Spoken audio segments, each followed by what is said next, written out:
I want to continue talking about prayer this morning. We started talking about prayer at the beginning of the term and how Jesus was the one who taught us how to pray. Jesus also modeled to us, this is how you should pray. And I just realized, I think it's probably the most neglected thing if we come to churches, these prayer meetings, or coming in prayer, or just say, let's pray together. It's lovely if we sing together, it's lovely if we have teachings together, it's lovely if we have knowledge and break down what does this mean and that mean, but prayer is this thing that we can all do. We can all do it all day, everywhere, continuously. And Jesus taught his disciples, this is how you should pray.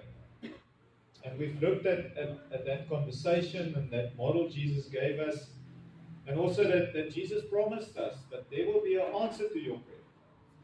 There's going to be an answer. You are not just praying and nothing's going to happen. God is there ready to answer us. Last week I said that we should expect as an answer to prayer that we will seek God and find him. And not only find him, but also abide with him. Go in and enter into the Father's heart. This morning I want to talk about prayer being a place. So we started with the conversation and we got to the answer. And I want to look at prayer as a place this morning. Now in the book of Daniel, there's two stories where Daniel and his friends prayed. I know the Bible says worship, but they didn't worship like we just sang this morning. They actually prayed to God. And I just want to start by reading in Daniel chapter 3, verse 13 to 18, the well-known story of Daniel's three friends, Shadrach, Meshach, and Abednego. I just want to read from verse 13 to 18.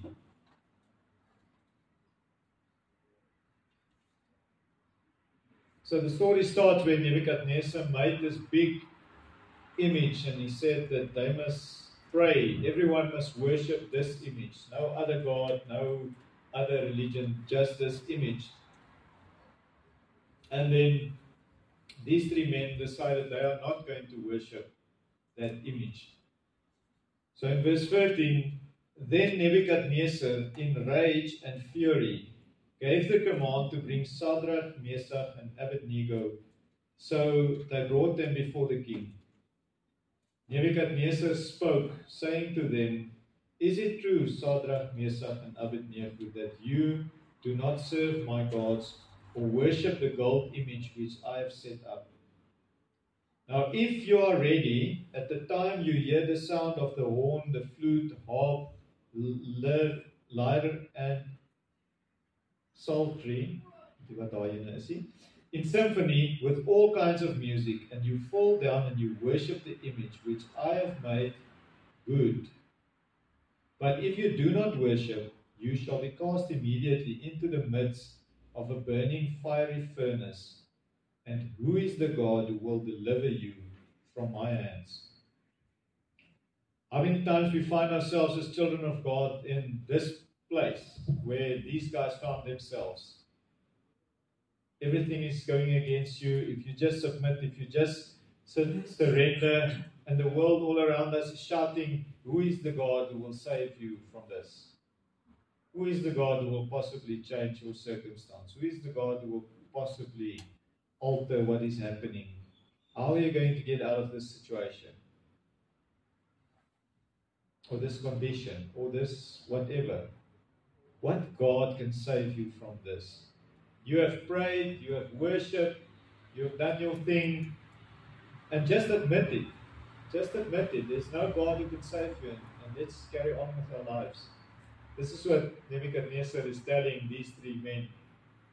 Yet in verse 16, Shadrach, Meshach, and Abednego answered, and he said to the king, O Nebuchadnezzar, we have no need to answer you in this matter. If that is the case, our God whom we serve is able to deliver us from the burning fiery furnace, and he will deliver us from your hand, O king. But if not, let it be known to you, O king, that we do not serve your gods, nor will we worship the gold image which you have set up.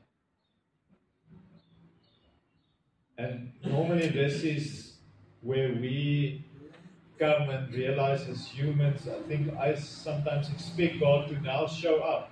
I mean, God, these guys worshipped you. There's this king, and he made this declaration, and he's saying, okay, I'm going to throw you into that thing. Nothing is happening. Your God is worthless. And this is where we feel God answered their prayer. Come and do something. Come and show a sign or do something wonders. Isn't that true? We want the story to go that way now. And yet God did not save them in this instance. Only after they were thrown into the fiery furnace. Why not save them before? Our expectation would have been, God, just let them go. Just reveal yourself to Nebuchadnezzar, and he says, okay, fine, it's good, you can go. But he doesn't. That's not the way he answers them. They get thrown into the fiery furnace, not knowing what's going to happen. I mean, the guy throwing them in is dying around them.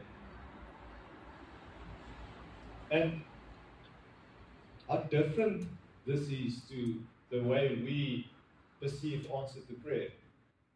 And then later in Daniel himself got a similar decree with the next king. And this next king also said, you should pray only to the king. For 30 days, you can only pray to me. I'm the king, not praying to anyone else. And in Daniel chapter 6, verse 10, now when Daniel knew that the writing was signed, he went home, and in his upper room, with his windows open towards Jerusalem, he knelt down on his knees 3 times that day, and he prayed and gave thanks before his God, as was his custom since early days. So Daniel, no, the writing's on the wall, this is going to happen. He goes home, he prays, as was his custom since early days. Daniel, the Bible teaches us, had a life of prayer. He didn't start praying when this decree happened. He didn't start praying now where it was urgent. His lifetime of prayer created or produced prayer in this moment where prayer was needed most. That's one lesson we get from Daniel. Daniel was thanking God in the midst of this decree. He's thanking God, and a decree went out that you're not allowed to pray to God. And again, God didn't prevent Daniel from going to the lion's den. You feel, God, this man is standing up for you. This man is praying. This man is obeying you. This man is doing everything you want him. He's thanking you in the midst of the storm. Yet Daniel has to go to the lion's den and get thrown into the den and fall among the lions. Were Daniel and his friends asking to be saved? The Bible doesn't tell us that's what they were praying. The Bible doesn't tell us in this record of Daniel that they were praying to be saved.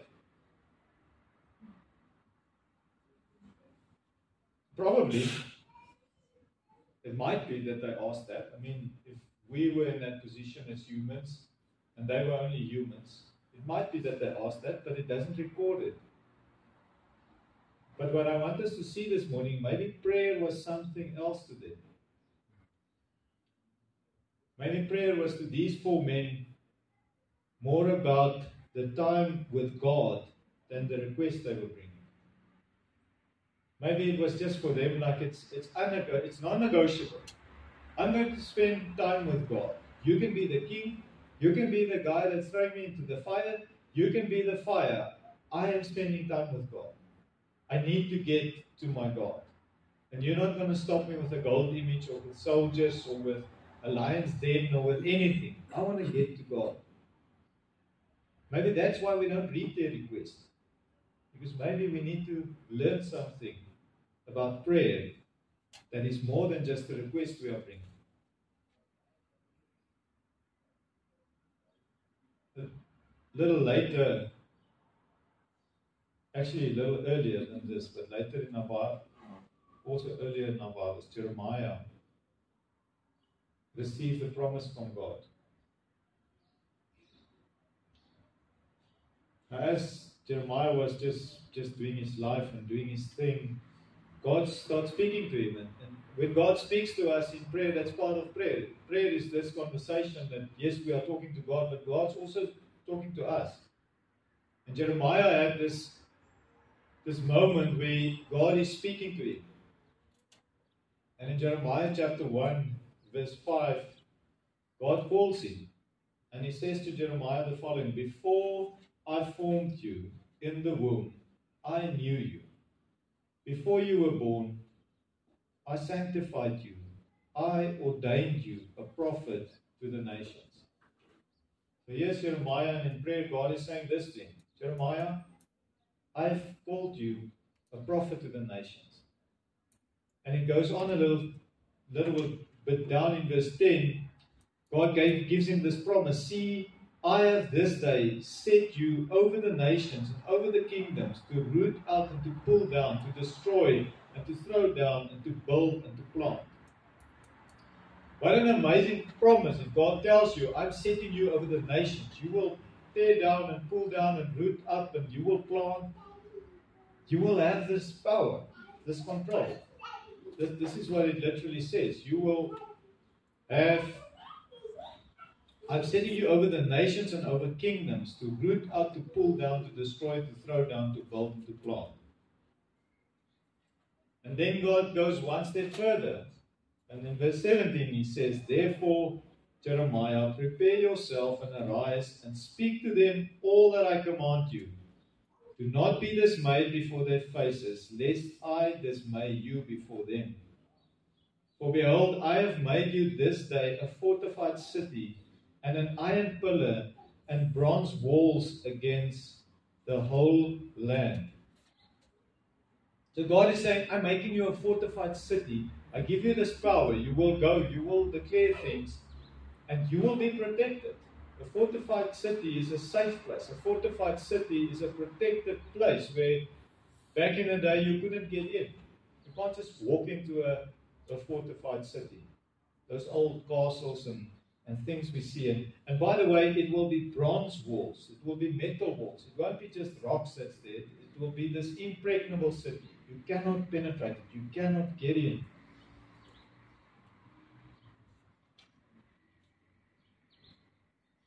Jeremiah 20 verse 2. Then Pashur, the priest and the chief governor in the house of the Lord, struck Jeremiah the prophet and put him in stocks that were in the high gate of Benjamin, which was by the house of the Lord, till the next day. What a harsh contrast. You're an impregnable city. No one will overthrow you. You will overthrow kingdoms and nations. And here comes the chief priest, the chief governor. He struck Jeremiah and he put him in those stocks where your hands and your neck and everything gets put into this wooden beam in the gate where everyone laughs at you. I mean, look at you now.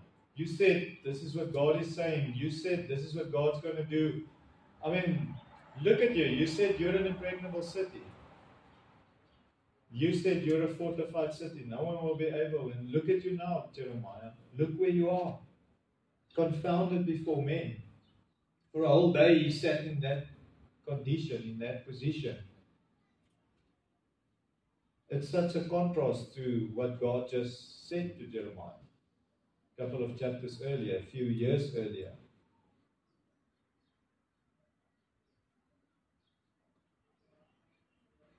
Jeremiah 38 tells us in verse 28, "Now Jeremiah remained in the court of the prison until the day that Jerusalem was taken." Here's a man who knew God. Here's a man who spent time in the presence of God, hearing from God. This is what God wants to tell his people. Then he comes to the people and tells them, people, you must listen. God is going to punish us if we don't turn around, if we don't change.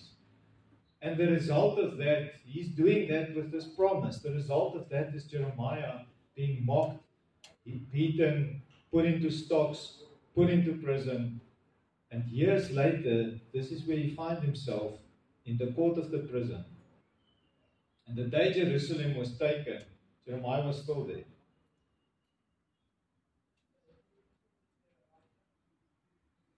But this whole book of Jeremiah just keeps on talking to God. Jeremiah keeps on praying. Jeremiah keeps on sharing what God is sharing. Jeremiah does not allow these things to stop him. In Jeremiah 40, verse 4, when Nebuchadnezzar's captain came there, now look, he said, this captain of the enemy's army said to Jeremiah, now look, I free you this day from the chains that were on your hands. If it seems good to you, come with me to Babylon. Come, and I will look after you. But if it seems wrong to you to come with me to Babylon, remain here. See, all the land is before you. Wherever it seems good and convenient for you to go, go there. So Jeremiah is not taken captive. Jeremiah is not taken into exile. Jeremiah lived. Most of the other people died in this battle, in this siege. So did God bring him through? Did God save him? God fulfilled everything Jeremiah prophesied. God did everything Jeremiah said. And in the end, God still had Jeremiah's life. He said, you did all these things to Jeremiah. He's still alive. He's still with me. He's still in my presence. He's still seeking my face. He's still my prophet. He's still the man that brings you my heart. Yet if we read these stories, we can easily conclude that God did not hear them. God did not answer their prayers. God did not do it the way we thought answer to prayer would look. But that would be the wrong assumption. That would be, these men were all saved because they kept on calling on God. They kept on seeking the presence of God. They didn't allow the circumstances to overwhelm them again. But I prayed for it, and here I'm going to the lions, and now I'm going to die. Daniel said, King, I did nothing wrong to you. I'm just praying to my God. My God can save me. The guy's going to the fiery furnace. Jeremiah going to the stocks. Just say, you know what, maybe God didn't say it, I'm sorry, I withdrew, but he didn't. Because that's what God said. Because in the presence, in that being present with God, Jeremiah knew that this is what God said he should say.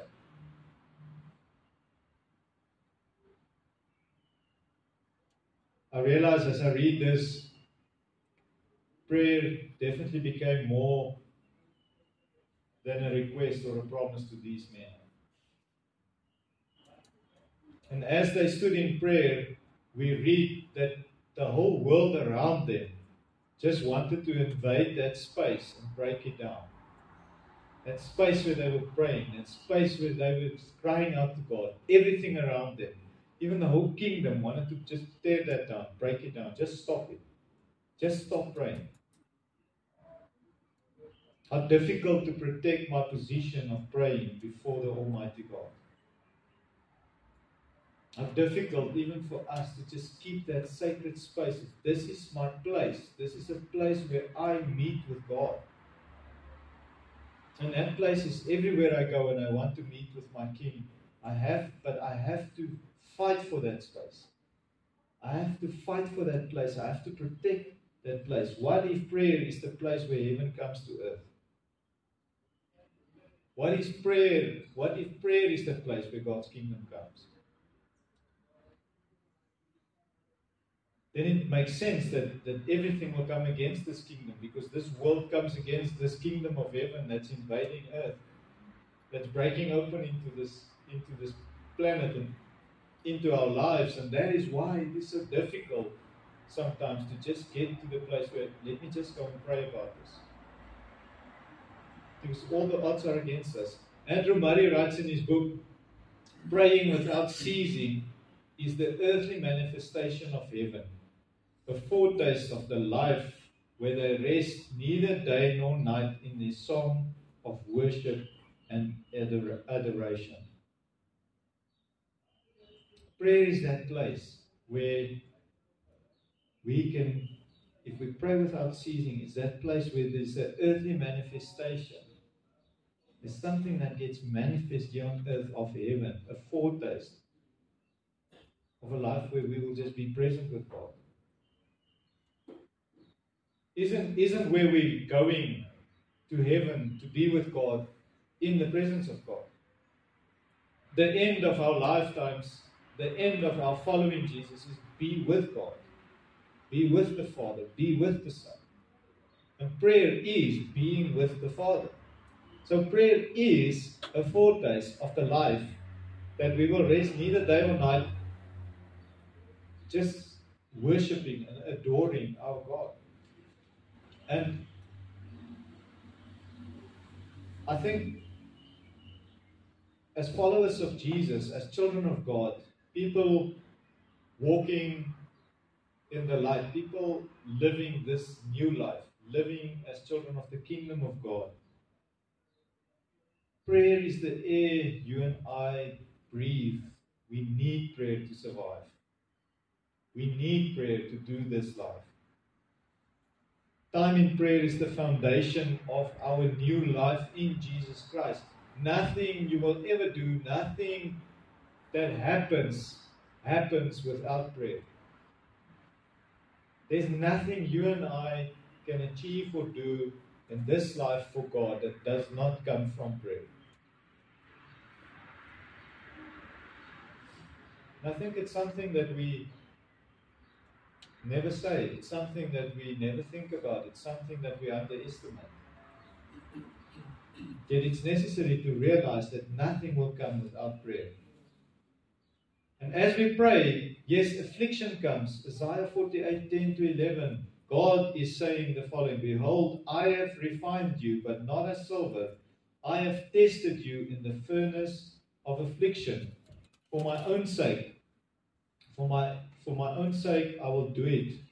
For how should my name be profaned, and I will not give my glory to another? The Amplified explains it. If I refrain and not completely destroy you, I refrain, God, and not completely destroy you. For how can my name be defiled and profaned as it would be if my chosen people were completely destroyed? Then it goes on to say, and I will not give my glory to another by permitting the worshippers of idols to triumph over you. So Isaiah is saying, God is saying through Isaiah, I've refined you, but it will be through affliction. It will be through tough times. It will be through difficulties. But me holding on to you, my chosen people, not being destroyed in prayer, that is God bringing glory to His own name. Because God can keep His people against all the odds. This is when we grow the closest to God in the fire, in that furnace, in that difficult situation, in that affliction.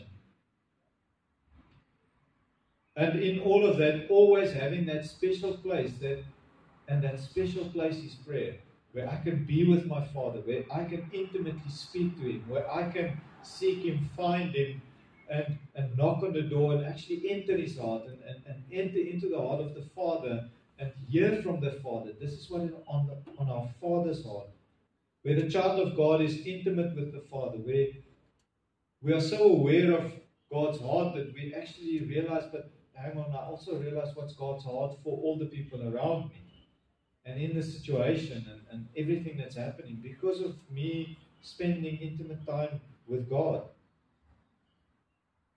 So the call is for us to start praying, to start talking and listening to God, to start making time, making space, get that place.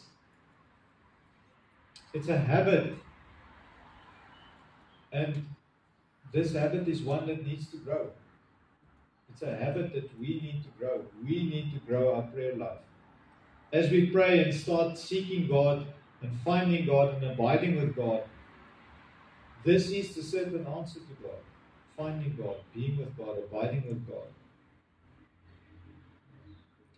Together with God, doing what I ask. And because I'm so close to God, sometimes I can hear Him say, no, not now, not this way, my way. But meeting and finding God is the certain answer to our prayers.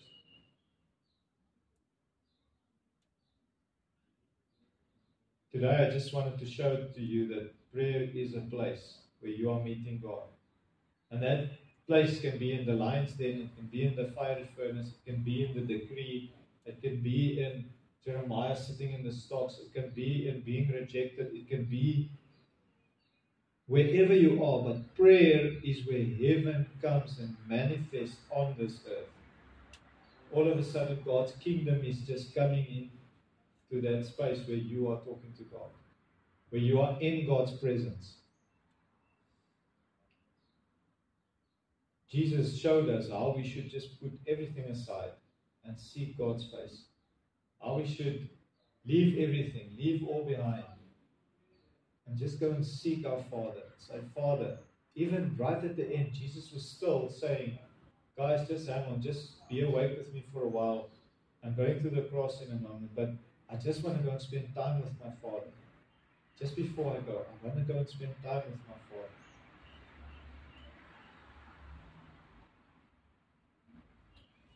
How refreshing if we start seeing prayer this way.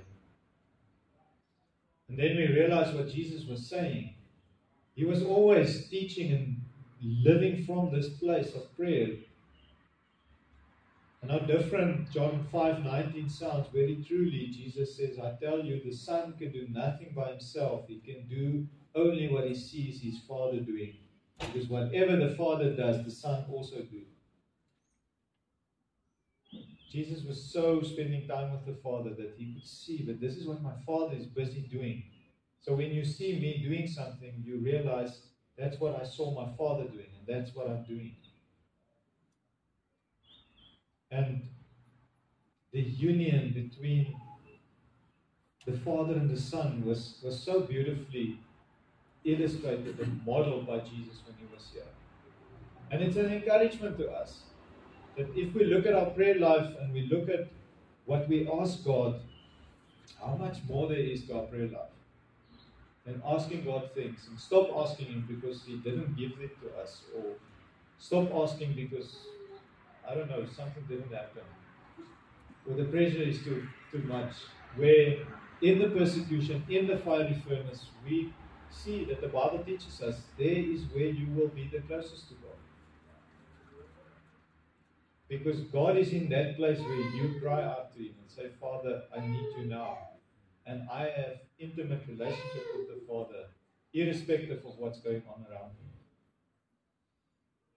I want to finish with something Andrew Murray wrote about the vine. The union between the vine and the branch is indeed a prayer union. The highest conformity to Christ, the most blessed participation in the glory of Jesus' heavenly life, is that we take part in His work of intercession. He and we live forever to pray. In union with Him, praying without ceasing becomes a possibility, a reality. The holiest and most blessed part of our holy and blessed fellowship with God. We abide within the veil, in the presence of the Father. Can I pray for us?